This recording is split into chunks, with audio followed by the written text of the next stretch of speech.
Uma rapariga passou 7 anos numa caixa de madeira. 7 anos de vida na mais completa escuridão. Uma caixa de contraplacado com 1 metro por meio metro e pouco mais de 40 centímetros de altura. Este foi todo o espaço que ela teve durante longos anos. Imagine o silêncio, interrompido apenas pelo ranger do soalho e por vozes abafadas. Às vezes, o choro de uma criança. Outras vezes, o riso dos seus pais. E passos. Passos por cima da sua cabeça. Toda a sua realidade se resumia a este espaço apertado debaixo da cama onde a família dos seus raptores dormia pacificamente. Sem luz, sem ligação com o mundo exterior, apenas raros minutos em que a deixavam sair desta jaula, para a devolverem logo a seguir. A sua alimentação era reduzida ao mínimo. A água era lhe dada em doses controladas. Ela não conseguia levantar-se, endireitar os ombros ou esticar completamente as pernas. Passava todo o tempo numa posição curvada, sentindo o contraplacado duro com cada célula do seu corpo. E por cima dela, decorria uma vida doméstica normal. O despertador de manhã, os pequenos almoços e jantares, a televisão, as conversas. Eles viviam como se ela não existisse. Mas esta não era apenas uma rapariga anônima dos relatórios da polícia. Era Colleen Stan.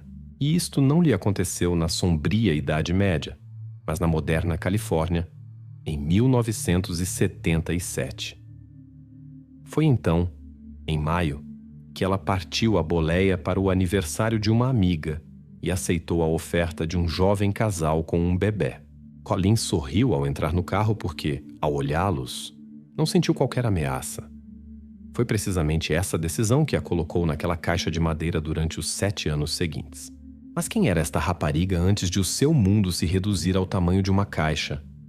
Colleen Stan era como centenas de outras raparigas da sua idade no final dos anos 70. Aos 20 anos vivia uma vida plena, com amigos, passatempos e grandes planos para o futuro. A sua família era uma família americana comum do Oregon. Uma relação calorosa com os pais, serões a ver as séries de televisão favoritas e o sonho de um dia viajar para muito além da sua cidade natal. Trabalhava como empregada de mesa num café, gostava de ouvir música como os Eagles e Fleetwood Mac, e na parede do seu quarto tinha pósteres de bandas e filmes populares. Parecia não haver nada na vida de Colleen que a pudesse levar a uma tragédia. A 19 de maio de 1977, a sua melhor amiga fazia anos. A amiga vivia numa pequena cidade californiana chamada Westwood, a cerca de 400 milhas da casa de Colleen em Eugene, no Oregon. O caminho era longo, mas para Colleen isso não parecia ser um problema. Já tinha viajado a boleia para a casa dos seus amigos várias vezes e sabia como fazê-lo em segurança. Naquela época era normal. Os jovens viajavam a boleia sem sentirem grande perigo.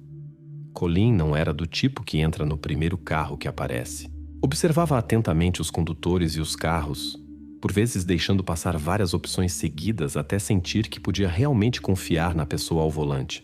Desta vez, como de costume, posicionou-se na movimentada autoestrada I-5, que atravessa toda a Califórnia.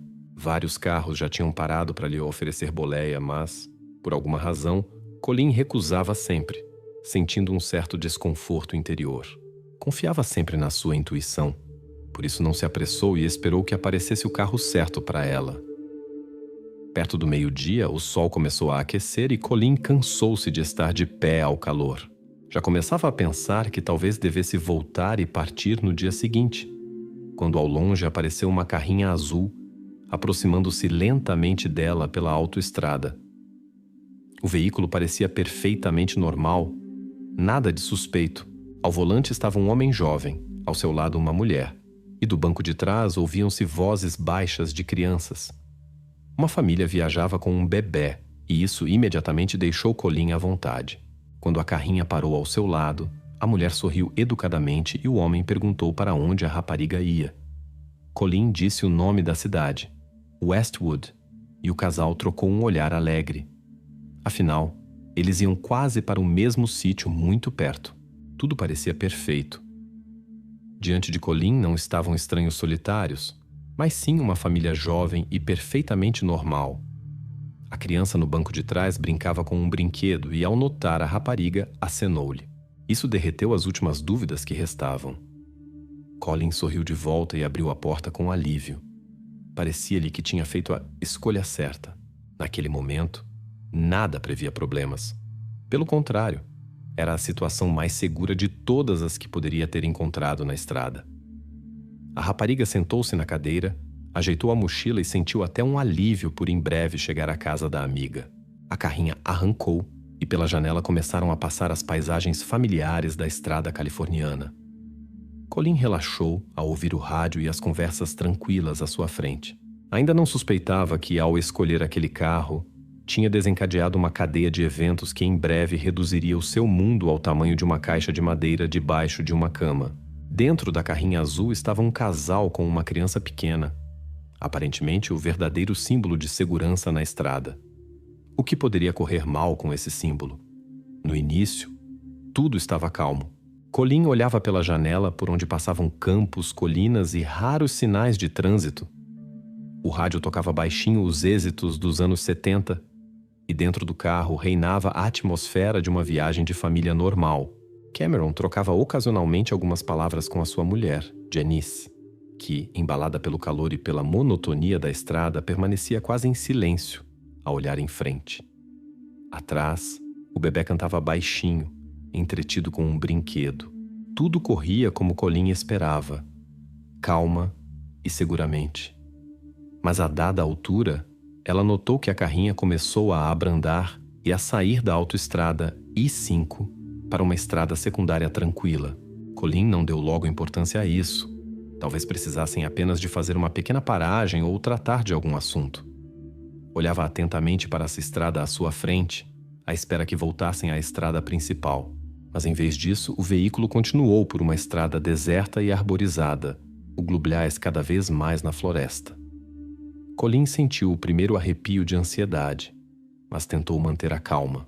Olhou várias vezes para Janice, à procura de apoio ou pelo menos de uma explicação, mas a mulher continuava sentada, imóvel, a olhar em frente, como se não se apercebesse do que se passava à sua volta. De repente, Cameron parou o carro no meio da estrada deserta. À volta, havia um silêncio absoluto, apenas o som das árvores e o canto dos pássaros. O homem abriu a porta e, sem dizer uma palavra, saiu. Os segundos arrastavam-se tortuosamente e o coração de Colin já batia nos seus ouvidos. Olhou novamente para Janice, mas ela continuava a só olhar para a frente como se estivesse congelada. Por que é que ela não reagia? A resposta chegou antes que a rapariga pudesse dizer ou fazer alguma coisa. A porta ao lado de Colin abriu-se bruscamente e nas mãos de Cameron apareceu uma faca. O seu olhar era frio, distante, como se não visse uma pessoa viva à sua frente. Colin nem sequer teve tempo de gritar quando ele a puxou rudemente do carro e lhe ordenou que ficasse em silêncio, encostando a lâmina à sua garganta. A rapariga foi amarrada rápida e firmemente, sem lhe dar qualquer hipótese de resistir. Colocaram-lhe na cabeça um estranho dispositivo, feito de madeira e couro, que bloqueava completamente a sua visão e audição. Colin mergulhou numa escuridão total. O mundo desapareceu num instante. Dissolveu-se, deixando-a sozinha com o pânico e uma impotência total. A carrinha voltou a arrancar, mas agora a sua passageira já era uma prisioneira. A ruptura com o mundo normal estava completa. Para Colin Stan, começava uma vida completamente diferente, cuja existência ela nem sequer podia imaginar. A 19 de maio de 1977, Colin Stan não chegou a Westwood. A amiga para quem Colin se dirigia passou o dia todo a olhar para o relógio e a verificar a janela, à espera de ver a sua silhueta à porta. Começou a ficar preocupada ao anoitecer, mas tentou convencer-se de que ela apenas se tinha atrasado na estrada. A boleia é imprevisível, especialmente numa viagem tão longa. No entanto, a noite chegou, depois a manhã do dia seguinte, e Colin não apareceu. O primeiro pensamento da amiga foi simples. Era preciso ligar para a polícia. Naquela época não era costume entrar em pânico antes do tempo, especialmente por causa de jovens que viajavam à boleia. Mas neste caso, A polícia reagiu com bastante rapidez, porque o desaparecimento parecia estranho. A rapariga deveria ter chegado no dia anterior, mas não havia vestígios dela em lado nenhum. Os polícias começaram por interrogar os residentes e os funcionários das estações de serviço ao longo da autoestrada I-5, por onde a rapariga se deslocava para sul. Muitas pessoas na estrada tinham visto alguém parecido com um Colleen, uma rapariga com uma mochila, cabelos compridos, calças à boca de sino e uma t-shirt clara. Ela era memorável pelo seu sorriso e amabilidade, mas ninguém conseguiu dar pistas concretas para além da descrição física. No entanto, várias testemunhas destacaram a mesma coisa. Uma rapariga muito parecida com Colleen entrou numa carrinha azul. A princípio, isto não pareceu uma pista especial. Naquela época, milhares de carros desses circulavam nas estradas, e jovens casais a viajar à boleia ou a dar boleia a outras pessoas eram algo perfeitamente normal. Mas em breve surgiram várias coincidências que levaram a polícia a focar-se neste detalhe. As testemunhas lembraram-se de que a carrinha era especificamente azul, que o condutor era um homem com cerca de 30 anos, ao lado dele estava uma mulher jovem e que tinham um bebê no veículo. Um funcionário de uma estação de serviço chegou a notar que o casal parecia bastante amigável e seguro. Era uma família típica, nada de suspeito. Repetiam as testemunhas uma após a outra. Mas foi precisamente essa tipicidade que se tornou o maior problema. Os polícias tentaram identificar os proprietários da carrinha, verificaram documentos e interrogaram os residentes locais. Mas quanto mais pessoas interrogavam, mais percebiam que uma carrinha azul com um jovem casal e uma criança a bordo era quase o fenômeno mais comum nas estradas da Califórnia. Para cada carrinha dessas, tinham de verificar dezenas de proprietários, mas cada verificação terminava em nada. Os polícias voltavam repetidamente ao ponto de partida. Não tinham testemunhas do momento do crime, nem vestígios ou pistas concretas que pudessem indicar o paradeiro da rapariga. Tudo o que tinham era a imagem difusa de uma jovem família numa carrinha azul, espalhada por centenas de testemunhos. A cada dia que passava, as hipóteses de encontrar Colleen diminuíam, e os polícias começaram a perceber que a investigação estava num beco sem saída. A primeira e única pista durante anos, uma carrinha azul com um jovem casal, permaneceu como a única sugestão do que tinha acontecido. Mas não deu quaisquer respostas, apenas verificações intermináveis e dezenas de pistas falsas que não levavam a lado nenhum.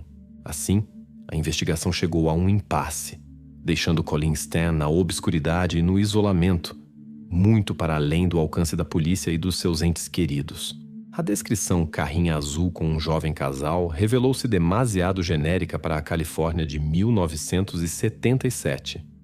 A investigação bateu numa parede. Mas se a principal e única pista se revelou inútil, para quem é que a polícia virou a sua atenção a seguir? Os agentes começaram a procurar casos semelhantes na região, na esperança de encontrar alguma pista.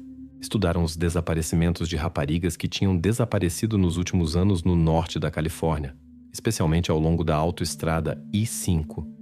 Em breve, descobriram vários casos que chamaram a atenção da investigação. As raparigas desapareciam com aproximadamente a mesma idade e em circunstâncias semelhantes, mas de cada vez a polícia deparava-se com a falta de pistas concretas. Os investigadores decidiram investigar todos os criminosos locais anteriormente condenados por ataques semelhantes. Verificaram dezenas de homens que viviam num raio de 100 milhas do local onde Colleen foi vista pela última vez. Com cada um deles tiveram uma conversa detalhada, verificaram álibis, examinaram documentos e fotografias. Mas de cada vez, os suspeitos conseguiam provar que no dia do desaparecimento da rapariga estavam noutro lugar completamente diferente. O desespero levou a polícia a um círculo de busca mais amplo. Começaram a verificar os condutores que, segundo as testemunhas, Colleen ignorou no dia do seu desaparecimento. Quem sabe, talvez um deles tenha guardado ressentimento ou a tenha seguido. Um por um, a polícia chamou os homens para interrogatório, mas também aqui tudo foi em vão. Eram todos pessoas comuns que ajudavam quem andava à boleia e nunca tinham estado no radar das autoridades. Gradualmente, o entusiasmo dos investigadores começou a diminuir. Cada nova versão desmoronava-se mais depressa do que surgia. Nem um único suspeito. Nenhuma única pista séria. Apenas uma pilha de papéis, centenas de relatórios sem sentido e o regresso constante àquela mesma carrinha azul que era impossível de encontrar. O tempo passou e o caso de Colleen Stan foi se cobrindo cada vez mais de pó. A polícia foi forçada a se admitir que a investigação tinha chegado a um beco sem saída definitivo. Alguns meses depois, sem encontrar novas pistas, foi oficialmente decidido classificar o caso de Colleen Stan como um caso arquivado. Os relatórios foram para o arquivo, e a esperança de a encontrar viva desvanecia-se gradualmente a cada dia que passava. Mas ninguém podia imaginar que ela estava viva todo este tempo e se encontrava tão perto. Para a polícia, o caso de Colleen Stan tornou-se um caso arquivado. Para a própria rapariga, 7 anos de horror estavam apenas a começar. Enquanto os investigadores remexiam impotentemente em centenas de carrinhas idênticas tentando encontrar alguma pista, Colleen encontrava-se na casa dos seus raptores, numa pequena cidade comum de Red Bluff, que por fora parecia o lugar mais pacífico do mundo. Os vizinhos cortavam a relva tranquilamente, as crianças andavam de bicicleta e a família Hooker comportava-se como se não fosse diferente das outras. Mas dentro da sua casa, tudo era diferente. Naquele primeiro dia, assim que Colleen cruzou a soleira desta habitação, o seu mundo encolheu instantaneamente para o tamanho de uma caixa de madeira. Era um contentor tosco, feito de contraplacado, pouco maior que uma mala de viagem normal. Estava debaixo da cama do casal Hooker, e nele a rapariga estava destinada a passar a maior parte de cada dia durante longos 7 anos. Nos primeiros dias, ela nem sequer sabia se era dia ou noite. O seu mundo mergulhou completamente no silêncio e na escuridão. Janice, a mulher de Cameron, a princípio quase não mostrava interesse por ela. Comportava-se como se fosse apenas mais uma das excentricidades do marido, que não exigia a sua atenção. Colleen tentou primeiro dirigir-se a ela, na esperança de alguma ajuda ou compaixão, mas Janice virava-se sempre e ia-se embora, como se não ouvisse as suas palavras. Em breve, Colleen deixou de tentar. Ela passava 23 horas por dia na caixa, saindo apenas por breves períodos para receber um pouco de comida ou água. A ligação com o mundo exterior estava completamente perdida, e a vida transformou-se numa espera pelo que aconteceria a seguir. E essa espera era o pior de tudo. A rapariga não sabia o que a esperava, e cada som por cima da sua cabeça, cada passo ou ranger das tábuas do soalho, tornava-se para ela um sinal de perigo. Um dia, Cameron desceu à cave onde a rapariga estava detida com um papel na mão.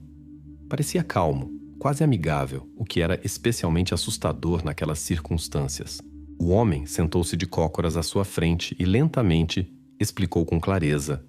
Agora ela pertencia oficialmente a uma organização secreta chamada A Companhia. Esta organização, segundo ele, controlava milhares de pessoas por todo o país e era impossível escapar-lhes. Se Colleen sequer tentasse fugir ou contar a alguém sobre a sua situação, a companhia encontrá-la-ia a ela e aos seus entes queridos. Ele estendeu-lhe uma folha de papel. Era um contrato que ela devia assinar para se tornar formalmente sua propriedade. Um contrato de escrava. Colleen não tinha o direito de recusar, pois na sua mente já tinha sido criada a imagem de uma organização secreta todo-poderosa da qual não se podia esconder. A assinatura sob este documento tornou-se o ponto final da transição da sua vida anterior para o presente de pesadelo. Naquela noite, quando assinou o contrato, Colleen percebeu que agora Cameron controlava completamente não só o seu corpo, mas também a sua mente. A companhia, que existia apenas nas suas fantasias, tornou-se uma ameaça real na sua consciência. Um mecanismo que a privou completamente da esperança de salvação e a tornou prisioneira não apenas fisicamente, mas também psicologicamente. O cativeiro tornou-se não apenas um encarceramento, mas um controlo absoluto sobre a vida da rapariga, transformando-a numa propriedade governada pelo medo e pelo desespero. Passado algum tempo, Colleen Stan começou a sair da sua caixa apertada, a fazer tarefas domésticas e até a conversar com os convidados que vinham à casa do raptor. Parecia que a rapariga tinha conquistado alguma liberdade relativa. Por que é que ela não tentou fugir? A resposta estava escondida num sistema especial de controle psicológico que Cameron Hooker construiu metodicamente. Com o tempo, ele começou a permitir que Colleen não só saísse do seu apertado confinamento de madeira, mas também realizasse tarefas domésticas, comunicasse com Janice e até conhecesse os convidados da família. Claro, nenhum dos convidados suspeitava que a rapariga simpática e calma que os Hookers apresentavam como ama era, na verdade, uma prisioneira sem qualquer liberdade. Cameron, de forma subtil e consistente, incutiu na consciência da rapariga a ideia de que cada passo seu era controlado pela poderosa companhia. Ele lembrava constantemente a Colleen que ela estava a ser vigiada 24 horas por dia por pessoas prontas a intervir instantaneamente se ela sequer insinuasse a sua situação. O homem chegou ao ponto de lhe mostrar fotografias da sua própria casa, da sua família, como que a confirmar que a vigilância era uma realidade e não fruto da sua imaginação doentia. E este truque funcionou na perfeição. A rapariga não tentou fugir, mesmo quando ficava sozinha em casa ou quando saía à rua para levar o lixo. A barreira psicológica era mais forte do que quaisquer correntes e fechaduras. Colleen acreditava em cada palavra de Cameron, convencida de que uma tentativa de fuga levaria à morte dos seus entes queridos. Esta certeza paralisou completamente a sua vontade, e o cativeiro continuou não graças a restrições físicas, mas graças a uma ilusão de controle total habilmente criada. Visto de fora, tudo parecia absolutamente normal. Os convidados viam uma rapariga amigável e um pouco tímida, sempre pronta a ajudar. Os Hookers pareciam uma família comum, onde Colleen era apenas parte da rotina doméstica. Ninguém podia imaginar que por trás destas cenas banais se escondia uma profunda armadilha psicológica, impossível de ver a olho nu. Assim, Colleen, tendo a possibilidade física de fugir, não conseguia sequer pensar nisso a sério. O mecanismo de controle criado por Cameron funcionava na perfeição. E o único obstáculo à liberdade da rapariga não era uma porta fechada, mas o seu próprio medo. Naquele momento, Colleen estava convencida de que qualquer ação sua levaria inevitavelmente a uma tragédia. Esse medo revelou-se muito mais forte do que qualquer barreira física. Durante 7 anos, o sistema de controle de Cameron Hooker funcionou sem falhas. Parecia que ele tinha previsto absolutamente tudo. Mas qual foi o único fator que ele não teve em conta e que acabou por levar ao colapso total desta prisão perfeitamente construída? Esse fator foi Janice Hooker, a sua própria esposa e cúmplice que até então aceitara todos os seus atos sem protestar. Janice observou em silêncio durante anos enquanto Colleen perdia gradualmente a esperança de liberdade, tornando-se vítima não só de opressão física, mas também psicológica. No entanto, com o tempo, um peso de culpa começou a crescer na alma de Janice, um peso que ela não podia mais ignorar. A gota de água que quebrou a sua lealdade incondicional ao marido foi a ideia súbita de Cameron. Ele anunciou que queria fazer de Colleen a sua segunda esposa. Este pensamento horrorizou Janice e provocou nela uma verdadeira tempestade de emoções. Para ela, isto já não era apenas uma violação dos limites morais, mas uma traição direta. Foi nesse momento que ela viu tudo o que estava a acontecer com outros olhos. Os olhos de uma mulher que também se tornou vítima do homem com quem viveu tantos anos. Gradualmente, o sentimento de culpa e a consciência da crueldade do que estava a acontecer começaram a prevalecer. Janice já não podia permanecer indiferente, pois agora não se tratava apenas de uma rapariga estranha, mas também dela própria, da sua dignidade e autoestima. Ela percebeu que se não interviesse agora, este pesadelo nunca acabaria, nem para Colleen, nem para ela mesma.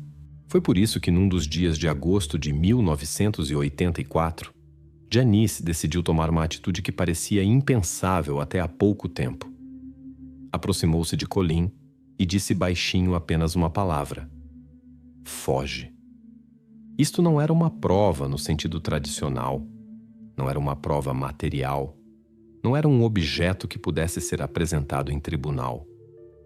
Mas foi precisamente esta frase que se tornou o ponto de viragem, após o qual tudo mudou.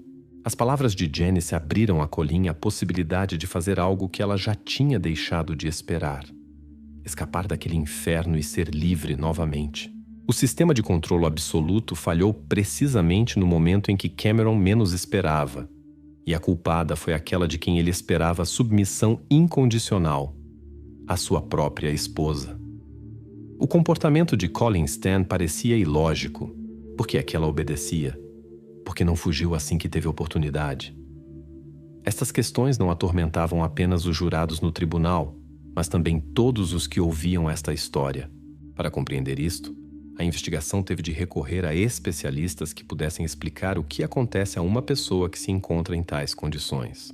Os psicólogos forenses que trabalharam no caso de Colin introduziram no tribunal vários termos importantes que ajudaram a compreender o seu comportamento. Um dos principais é a Síndrome de Estocolmo. Este termo surgiu nos anos 70, após um assalto a um banco em Estocolmo, onde os reféns começaram a simpatizar com os seus captores e a defendê-los. Os psicólogos explicaram que, em condições de cativeiro prolongado e ameaça de vida, a vítima começa inconscientemente a identificar-se com o raptor, porque é ele que se torna a fonte tanto de perigo como de salvação. Para Colin, era precisamente Cameron que era simultaneamente o seu principal carrasco e a única pessoa capaz de a proteger da mítica companhia que supostamente poderia prejudicar a sua família. Outro termo importante que foi ouvido no tribunal foi o de desamparo aprendido. Este é um estado em que a vítima, após repetidas e infrutíferas tentativas de resistência, perde a capacidade de lutar, mesmo quando os obstáculos físicos desaparecem. Os psicólogos notaram que Colin Stan foi submetida a uma pressão psicológica e física constante. Era sistematicamente privada de sono, a sua alimentação era restringida e era usada a privação sensorial, um isolamento completo de estímulos externos. Tudo isto levou à destruição da sua vontade e autoestima, formando nela a convicção de uma impotência absoluta perante os seus raptores. Os especialistas deram exemplos. Uma pessoa que se encontra em tais condições tenta primeiro resistir, mas em breve percebe que quaisquer ações são inúteis e até perigosas. Na consciência da vítima, fixa-se a ideia de que a única estratégia de sobrevivência é a submissão total e incondicional. Colin encontrava-se precisamente nesse estado. A sua calma e obediência exteriores não eram uma manifestação de consentimento, mas uma tentativa desesperada de sobreviver, mantendo algum controlo sobre a sua própria vida. Assim, os especialistas concluíram inequivocamente: o comportamento de Colin era completamente racional, tendo em conta todo o horror e absurdo da situação em que se encontrava. O seu consentimento silencioso não era fraqueza, mas a única estratégia de sobrevivência que lhe estava disponível. Em condições de ameaça constante, a sua consciência encontrou uma forma de se adaptar e preservar a vida, mesmo que parecesse ilógico visto de fora.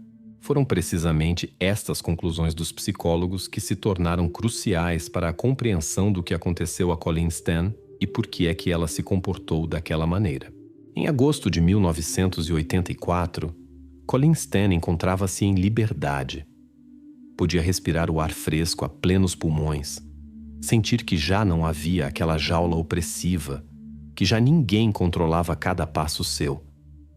Mas ela não foi à polícia, manteve-se em silêncio. E esse silêncio parecia absolutamente inexplicável. Se a própria vítima se cala, quem e por que decidiu reabrir o caso após longos meses de silêncio? Colin não procurou ajuda porque tinha um medo pânico da companhia. Estava convencida de que, assim que se dirigisse às autoridades, a sua família seria destruída e ela seria novamente capturada e devolvida àquela mesma caixa debaixo da cama. Por isso, a rapariga decidiu simplesmente desaparecer, sem chamar a atenção. Mas o mundo que ela deixou para trás não estava preparado para esquecer tudo tão facilmente. Foi Janice, a mulher do raptor, que se tornou a chave que, passado algum tempo, abriu as portas do caso arquivado. Parecia que, ao libertar Colin, ela tinha voltado ao seu mundo habitual e tentado esquecer esta história como se nada tivesse acontecido. Mas não conseguiu esquecer. A consciência de Janice atormentava-a. Era dominada pelo medo de que um dia o marido voltasse a encontrar o rastro da rapariga. Já não conseguia dormir tranquilamente. Temia por si mesma, temia por Colin. No final, Janice não aguentou e procurou a ajuda de um padre local. Mas a história que ela contou soava tão bizarra que, a princípio, simplesmente não acreditaram nela. A mulher afirmava que o seu marido manteve uma rapariga em cativeiro debaixo da cama durante 7 anos, que a controlava através de uma organização inventada e que a prisioneira tinha sido libertada, mas não tinha ido à polícia por medo. O padre aconselhou Janice a contactar as autoridades, mas também aí a sua história foi recebida com enorme ceticismo. A história parecia demasiado inacreditável, demasiado cruel para ser verdade. No entanto, Janice não desistiu. Insistiu e forneceu detalhes que só um participante direto nestes eventos poderia saber.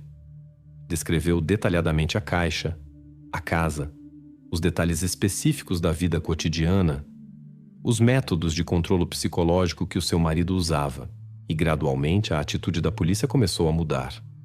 Havia demasiados pormenores na sua história para que pudesse ser apenas fantasia ou uma tentativa de chamar a atenção. No final, a polícia percebeu que a única forma de verificar as palavras de Janice seria encontrar a própria Colleen Stan e falar com ela pessoalmente. O depoimento de Janice Hooker, a ex-cúmplice, tornou-se o ponto de partida para uma nova investigação que, anos mais tarde, deu uma segunda oportunidade ao caso do rapto de Colleen Stan. Para os vizinhos, Cameron Hooker era um trabalhador silencioso e comum de uma serração. Reservado, pouco comunicativo, mas nunca mostrando agressividade ou estranheza. Mas agora, no processo, apareceu o registro do interrogatório da sua esposa, Janice. Que segredo do passado do marido revelou Janice, explicando assim o seu pânico e o desejo de ajudar Colleen? Quando a polícia começou a investigar os arquivos, surgiram detalhes que mudaram drasticamente a sua percepção de Hooker. Colegas e vizinhos descreviam-no como uma pessoa reservada e antissocial, que evitava qualquer contato próximo e parecia sempre um pouco estranho. Mas ninguém podia acreditar que por trás da fachada tranquila deste homem se escondia um passado tão sombrio. Janice contou que antes de Colleen aparecer na vida de Cameron, ele tinha raptado outra rapariga, Mary Elizabeth Spanivey. Essa rapariga desapareceu sem deixar rastro vários anos antes do rapto de Colleen, e o caso há muito que se tinha tornado noutro caso arquivado e esquecido.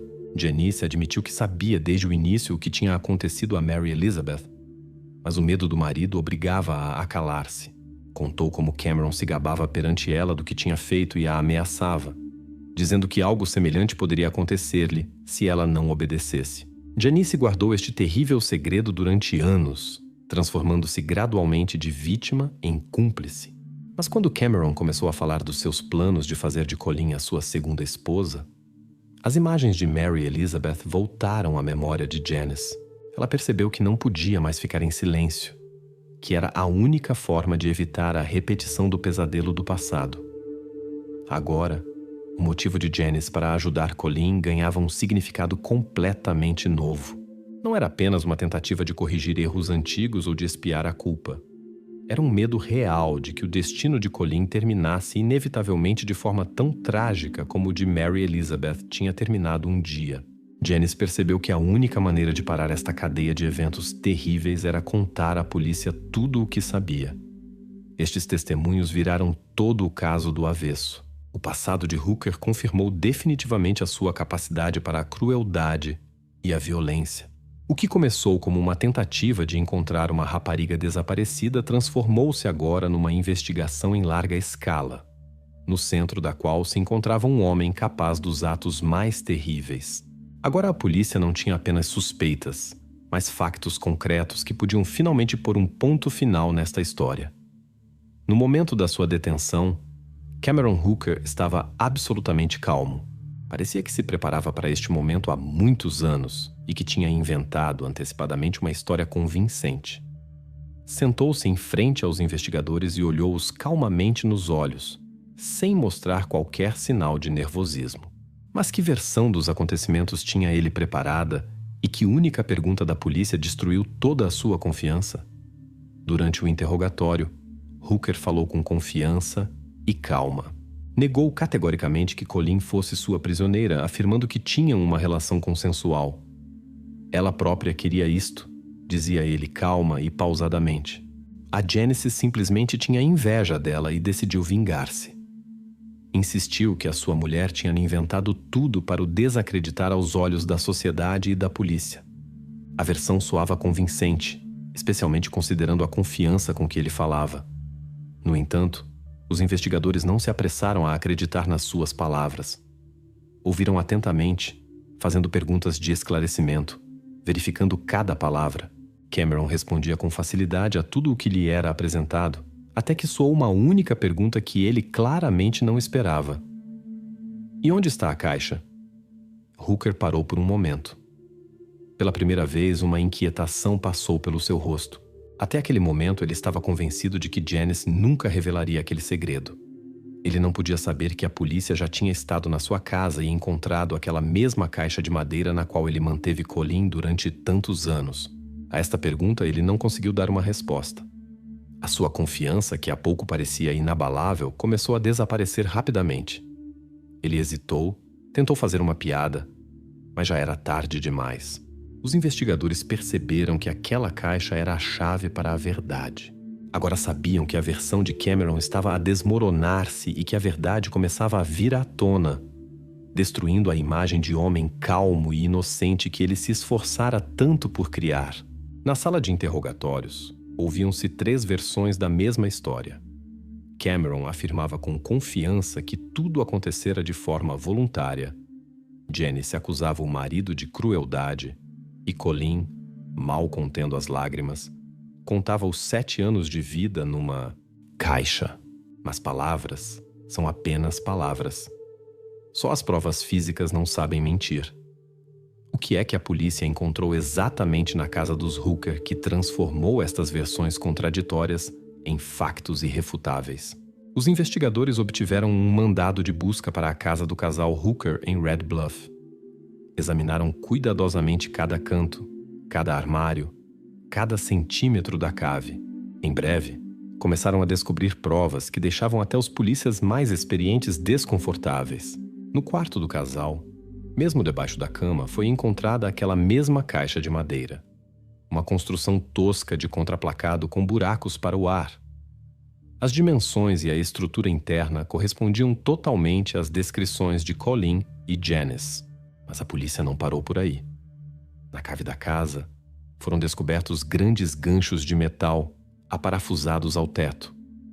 A sua presença provava que ali se realizavam precisamente os procedimentos de que Colleen falava. Já não eram fantasias ou invenções, mas sim testemunhos reais e tangíveis do crime. No entanto, a prova principal e mais convincente foi um documento encontrado na casa, escrito pela própria mão de Cameron Hooker, aquele mesmo contrato de escrava. O papel estava amarelado, com anotações e a assinatura da rapariga, confirmando que ela concordava voluntariamente em tornar-se propriedade do homem e da mítica companhia. Este documento transformava as palavras sobre a voluntariedade da relação num completo disparate, expondo a terrível realidade do controle psicológico e da manipulação. Estes 3 elementos, a caixa, os ganchos e o documento, coincidiam tão perfeitamente com os depoimentos de Colleen e Janice que até as dúvidas mais cínicas se dissiparam. Agora, a polícia não precisava de adivinhar qual das 3 pessoas na sala de interrogatórios dizia a verdade. As provas físicas deram por si só uma resposta inequívoca. Este momento foi um verdadeiro avanço. Agora, a investigação tinha a combinação perfeita. O testemunho da vítima, a confirmação da cúmplice e provas materiais irrefutáveis. Toda a defesa de Cameron Hooker, construída sobre as suas palavras e confiança, desmoronou-se num só dia. Agora restava-lhe apenas ficar em silêncio e ouvir os investigadores apresentarem-lhe os factos, um por um, destruindo a sua mentira cuidadosamente construída. Mesmo quando a tal caixa de madeira foi trazida para a sala do tribunal, Cameron Hooker continuou a insistir teimosamente na sua inocência. Ele sentou-se em frente aos jurados, olhou para a prova como se a estivesse a ver pela primeira vez e continuou a afirmar calmamente que tudo o que aconteceu foi voluntário. Mas se ele nunca confessou, como é que a acusação conseguiu desmascarar a sua mentira perante os jurados? Ao longo do processo judicial, Hooker manteve-se firme na sua versão. Ele e Colleen eram um casal, ligados exclusivamente por uma relação amorosa. No entanto, tudo mudou quando começaram a ser chamadas para depor as testemunhas que podiam provar o contrário. Primeiro, depôs a própria Colleen Stan. Sem emoções excessivas, de forma metódica e calma, ela descreveu os 7 anos da sua vida na caixa. A rapariga reproduziu com precisão cada detalhe: as dimensões da caixa de contraplacado, o cheiro da tinta, os sons dos passos por cima da sua cabeça. Depois, foi apresentado o tal contrato, que destruiu completamente a versão de Hooker sobre a voluntariedade do que aconteceu. A sala do tribunal mergulhou num silêncio pesado quando Colleen explicou aos jurados por que assinou aquele terrível documento e como o medo da fictícia companhia paralisou a sua vontade de resistir. Mas o golpe decisivo na defesa foi dado pelo testemunho de Janice Hooker. Em troca de imunidade judicial, ela concordou em contar em detalhe tudo o que aconteceu na casa. Janice confirmou as palavras de Colleen e descreveu em pormenor como o marido oprimia a rapariga psicológica e fisicamente. Com cada palavra sua, a versão de Cameron afastava-se cada vez mais da realidade. A derrota final aconteceu durante o contra-interrogatório. O advogado de Hooker tentou encontrar a mais pequena contradição nas palavras de Colleen e Janice, mas não conseguiu refutar um único facto. As suas histórias coincidiam completamente nos mais pequenos detalhes. Detalhes que apenas os participantes nestes eventos poderiam conhecer. Nesse momento, a mentira de Hooker tornou-se óbvia não só para a investigação, mas para todos os presentes. A defesa do arguido foi completamente destruída. Agora, o desfecho do caso era claro e os jurados já não tinham dúvidas. Durante o julgamento foram apresentados factos dispersos: uma caixa de madeira, um contrato assinado, a mística companhia, trabalhos domésticos. Mas como é que exatamente estes detalhes se encaixavam num sistema único? Como foi possível manter uma rapariga em cativeiro durante 7 anos inteiros, praticamente sem coação física? Para os jurados e para todos os que acompanhavam o caso, tornou-se evidente a necessidade de construir um quadro claro, completo e cronológico do que aconteceu. Esta história começou de forma bastante inocente, com uma boleia em maio de 1977, quando Colleen Stan entrou confiantemente na carrinha azul de um casal com um bebê. No entanto, nesse mesmo dia, a sua vida mudou drasticamente. Cameron Hooker atacou-a, amarrou-a e colocou-a numa caixa de madeira apertada debaixo da sua cama. Os primeiros meses foram os mais cruéis: escuridão total, alimentação mínima e isolamento completo do mundo exterior. Esta era uma tática destinada a suprimir completamente a vontade e a criar um desamparo absoluto. Seguiu-se a segunda fase, a pressão psicológica. Foi então que surgiu a lenda da companhia, uma organização secreta fictícia que controlava pessoas e era capaz de destruir a família de Colleen se ela tentasse fugir. A rapariga acreditou tanto nesta história que nem sequer tentou resistir quando gradualmente lhe permitiram sair da caixa. Chegou a terceira fase, a libertação. Com o tempo foi permitido a Colleen fazer tarefas domésticas, cozinhar, limpar e até, por vezes, sair com os Hooker para a cidade.